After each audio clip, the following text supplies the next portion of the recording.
Welcome back, everyone, to ThoseYGOguys. I'm your host, Alessandro. So, I am sorry for not posting a video in a while. So, I do apologize for that. Been busy, of course, obviously, been traveling a lot, but, I'm settled down, got everything situated. Now, let's get started on discussing some of the recent news in the past couple of weeks, and some car prices, even the new Metagame products that have come out.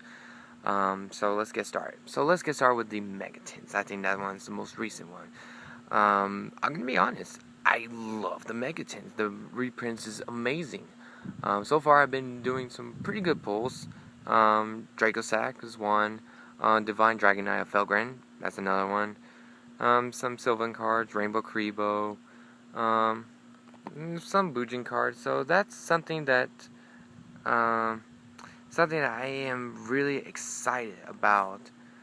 And excuse the shaking if I'm shaking the camera a little bit. So, but back on topic, I think the Megatins is a really great product that we've been asking for quite some time. So definitely, it's something that I can appreciate. Now, granted, the promos with the tins is but it's something that you can deal with it. I mean, the mega pack is actually what makes the tin worth its money. So moving on to ARG Atlantic City. So we've seen some pretty interesting decks that have make it into the top 16. Decks such as a lone Bujin deck and a lone Prophecy deck, and some three new archetypes such as Burning Abyss, Satellites, and Shaddolls. So Shaddolls, I predicted in my earlier videos that Shaddolls will not be a tier 0 deck, and so far from the results of many of the tournaments, that's pretty much what it's reaching up to be. I've read an article not too long ago written by Robert Boyage on Core TCG when he makes the comparison between Shaddolls in the OCG and the Shaddolls in the TCG. And, it's something that is worth reading, and I encourage all of you to really read on his article. I will be providing the link to his article down below in the description box, so please go check that one out. It's really worth reading, and I think this will give players a better view of information as well. Then we have Burning Abyss. That's one archetype that none of us have been predicting it to be a meta-worthy deck, but it happens, and it's a really powerful deck. It's pretty much a deck that floats. Just like me and my friend Jesse, we've been making jokes that like the deck is pretty much it floats like root beers and all that, but it's really good. I mean, trying to neg a Burning Abyss player, I mean, the Burning Abyss cards, they just neutralize it and probably even further plussing them. So, really powerful, very strong deck overall, and combine that with the Rank of Magic Astral Force, definitely is going to be a worthy deck to compete against. And this is just the beginning. That's the scary part, is they just started making the Burning Abyss archetype in Duels Alliance, and that's like their first set, and they already start topping.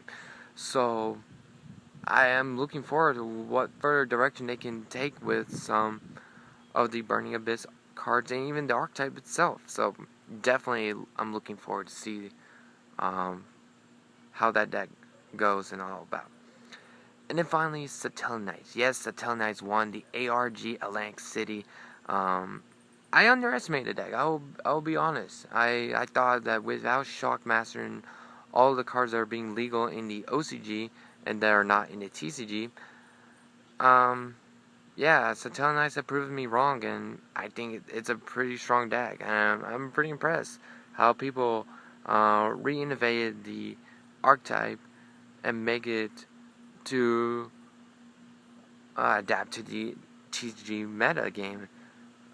So that's one thing that I'm very looking forward to further adaptation and all that. So with ARG Atlantic City aside, I still think that other decks are capable of being competitive. Madolche can still be competitive. You just got to tweak up a few things here and there to adapt to the metagames, along with like prophecies, even Boojins, even Mermils have top yesterday, as I'm making this video. So, I think is still a diverse metagame. I don't think it's like a 3-deck format or some sort. It's just, it really comes down to how majority of the players are playing the decks, and the players who are not playing those 3 decks, how are they going to adjust? So that's something to take into consideration. Now that I'm seeing that Shaddoll's not becoming tier 0, it makes me wonder, with all the hype about cool forts and stuff like that, will it be tier 0 as well? Or will it just be, just like the Shaddol, another fab of hype that just kind of flawed, but it'll still be a tier 1 deck? That's something that we have to wait and see. Maybe TCG support might make it better. Who knows?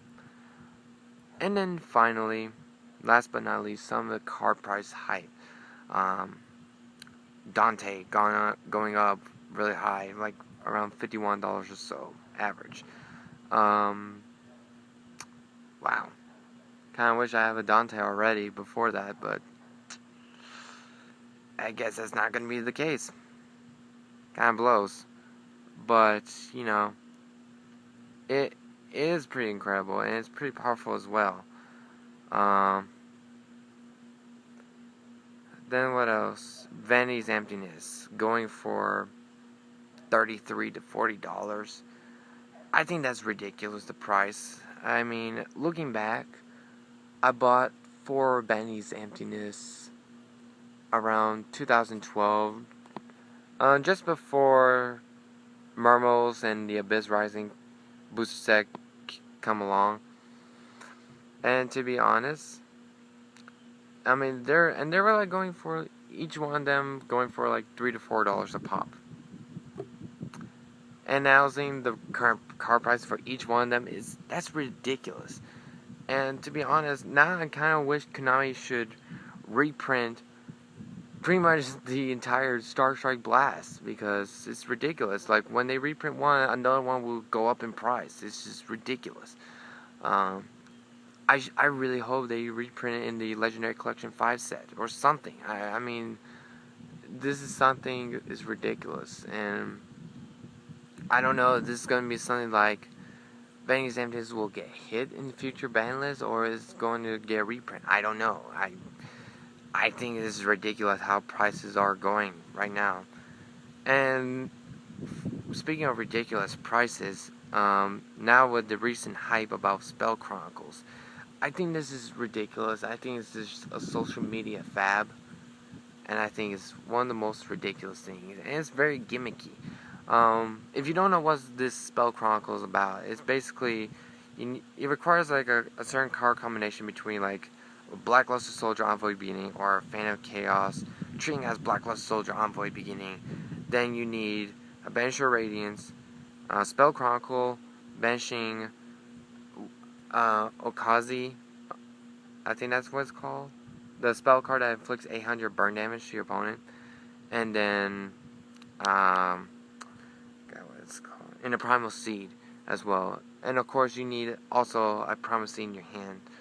So, one Primal Seed to banish, and another Primal Seed in your hand, some burn spells, stuff like that, a Blackluster Soldier, or some card that's treated as Blackluster Soldier Envoy beginning, Banisher Radiance, and Spell Chronicles, if I have not mentioned Spell Chronicles already. Basically what you need to do is, once you have the Banisher Radiance and the card that treated as Blackluster Soldier Envoy beginning, you activate Primal Seed, you get the banished Primal Seed and the Okazi. you activate your Kazi, inflict 800, then you activate the newly primal seed that you returned through the previous primal seed, activate, get one of your banished primal seed and the Okazi back in your deck, and you just rinse and repeat.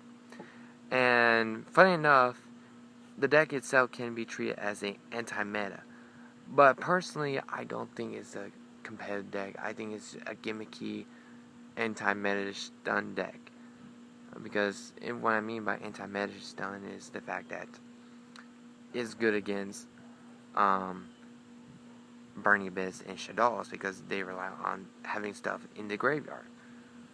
So those are my thoughts on the recent news. Let me know what you guys think about all of it in the comments section down below. I would like to hear what are your thoughts, and yeah, stay tuned. I will probably do some more future videos like an opening of the Megaton and stuff like that. So without further ado, take care, and I'll see you guys later. Bye bye.